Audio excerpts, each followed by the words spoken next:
Hello, Angela Jarvis from Fit Life Sisters sharing my energy boosting tips with you. But before we dive into all the exciting stuff I have to share today, I do want to say if you start implementing these strategies and find that your energy is not lifting, if you find that you are still struggling with the 3 p.m. slumps, then it may be worth checking in with a healthcare provider to get some blood work done to find out if there's any underlying causes.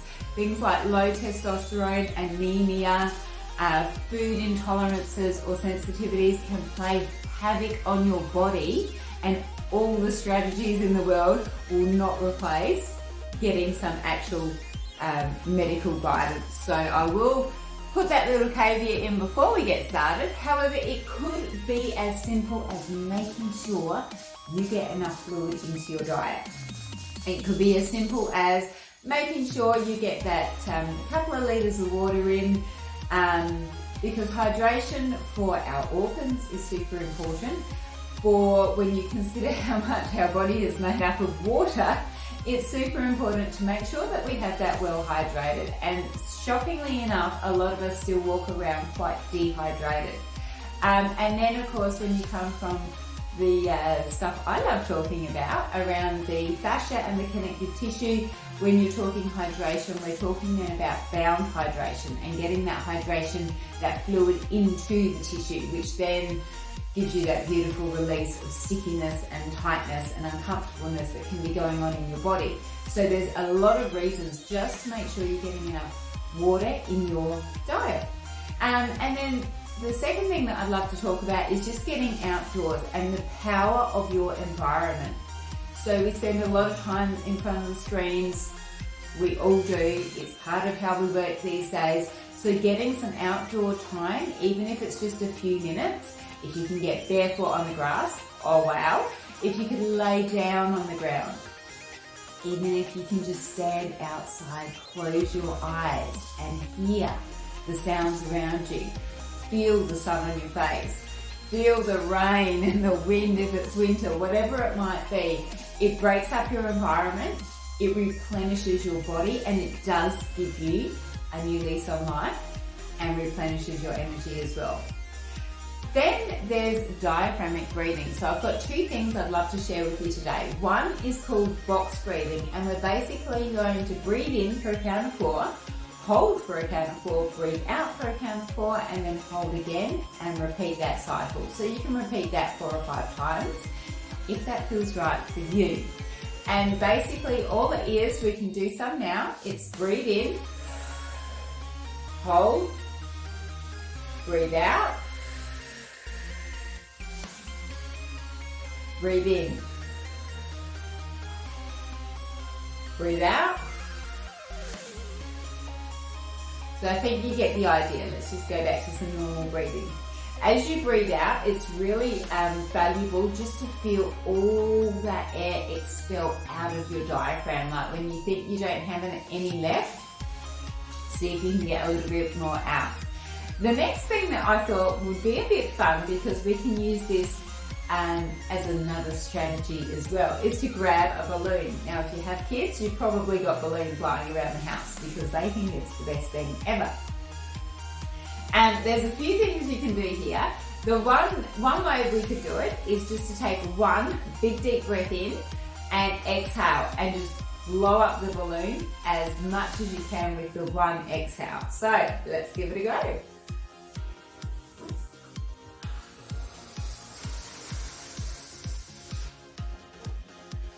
So there you go, that's all I've got. And obviously if I practice this more, I'd have a bit more air in there. But that's what I've got. I'm gonna just blow it up a little bit more, and I recommend you do too, so that we can use the balloon for something else that I've got planned a little bit later. Right. That will do. All right, so I'm gonna attempt to tie this up while I talk to you. Oh yeah, so the next thing I'm gonna talk about is our lymphatic system. One of the powerhouse systems in our body for healing, and yet very underrated, it would appear. So I'm going to take you through the 5 main sites of the body that have the most lymph nodes in there, and we're going to do some tapping, some slapping of that, to stimulate the nervous system and wake those areas up. So we start on the left, on the collarbone, and it's 5 slaps. And then we go to the right. Obviously, don't hit yourself so hard that it's painful. We don't want that. Then we're going to go under the arm and across the pec and down a bit. And then other side, 1, 2, 3, 4, 5. Then we're going to go above and below the belly button. 1, 2, 3, 4. Then we're going to go towards the groin area. And then behind the knees. And then the fun thing now is we are going to jump around for a good 30 seconds. If you've got your music and you want to put your favourite song on, recommend you go for it. Jump around, shake out the body, because this part is the pump. Movement is the pump for the lymphatic fluid to start releasing those toxins and get rid of that waste out of your body. So, just by doing that, I don't know about you, but I'm already feeling like I've got that little bit more energy to take on the rest of my day.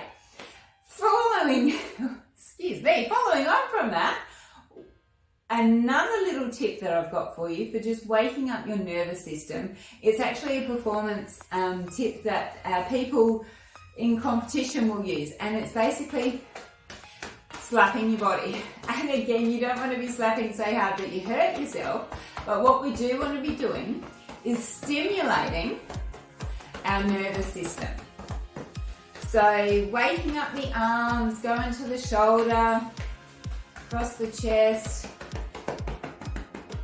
hips, butt, even up your back. You could go down your legs.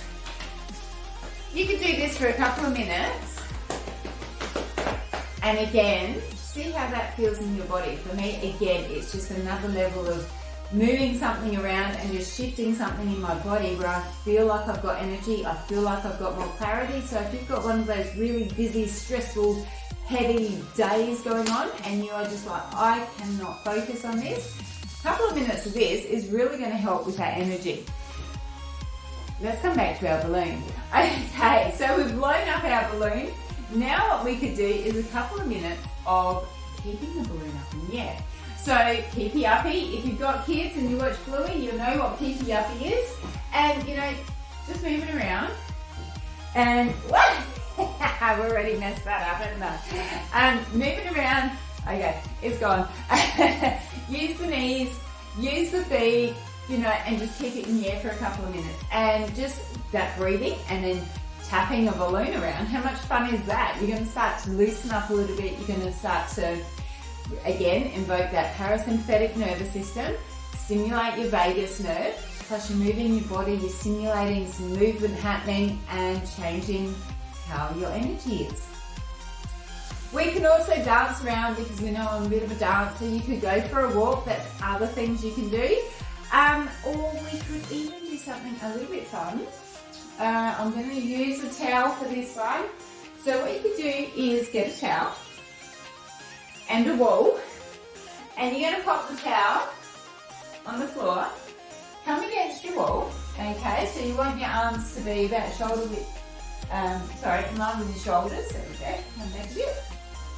And what you're going to do here is using your feet, you're going to make a smile with your towel. So you might find you start with one foot and then you're going to do the other foot. And come back. It's going to be a bit of a funky smile, but there you go. So by doing something like that, you're changing your state. You're opening up through the front of your body. You're using your feet. And you just created a smile. If that doesn't make you smile, I don't know what will. We can also invoke a bit of playfulness, and even if you're on your own, and just a couple of minutes of playfulness can really change your energy, change your state, and you're feeling fantastic to get through the afternoon. One that I played with the other day. Now, if you've got someone someone with you, a friend, to do this with, by all means. But if you've only got your trusty wall, you can still do this. We could do a few hip bumps to the wall. Hip bumps to the wall. And then you can turn around, hip bumps to the wall. Hip bumps to the wall. Hip bumps to the wall. And then you can go bum, hip, bum, hip, and then hip, bum. Because I don't want to put my butt to the camera too much. So by doing this, the hip bumps, what you're actually doing, you're getting into the lateral lines of the body. And then this one here, well, I mean, it's just a bit of fun really. You can bump and bump out, and bump out. So it's a bit of fun. More fun if you're doing it with a partner, but anyway, it's moving your body. So you've got the lines happening, your lateral lines, your superficial back line there with when we get into the myofascial movement stuff. So you're opening up the body in those areas that tend to get quite stuck and stiff and stuck if you're sitting a lot as well. Then we've got things around cold water immersion, ocean immersion. Not my thing, but if you feel like you really need to liven yourself up, splashing just some cold water on your face or going into the shower for a moment in cold water. I'm not one for that, but another way to really wake everything up, stimulate your nervous system and your immune system for that matter, and generate a bit more energy. Another really powerful thing you can do is reframe your words. So if you're walking around saying, oh, I'm always tired, that's exactly what you're going to feel, because what you tell yourself is what you're going to create. So instead of saying, oh, I'm always tired, you can say, gee, I need a rest. And when you think, oh, I need a rest, you're more likely then to later in the day prepare yourself for a better rest in the evening. So instead of saying things like, I'm so tired, you could say, I'll have an early night tonight. And an early night might even mean, you know what, I'm going to sit down and watch something on Netflix and then I'm going to go to bed early, or whatever it might be. You could even start to create a bedtime routine which allows you to come down and prepare yourself for sleep, which will help you have a better quality sleep.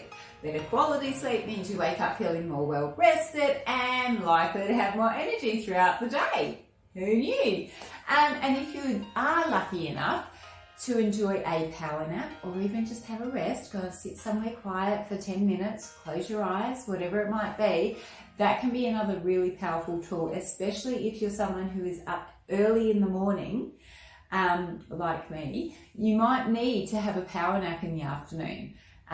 So that could be something also you could look at doing. So they are a whole heap of strategies there. I hope you have found some of them useful. I've gone into even more ideas than what I put on the cheat sheet, but the cheat sheet is a great starting point. But let me know if you thought this was helpful. Hit subscribe if you'd like to hear more of my videos and I don't know, words of wisdom. I look forward to connecting with you very soon. Have an amazing day.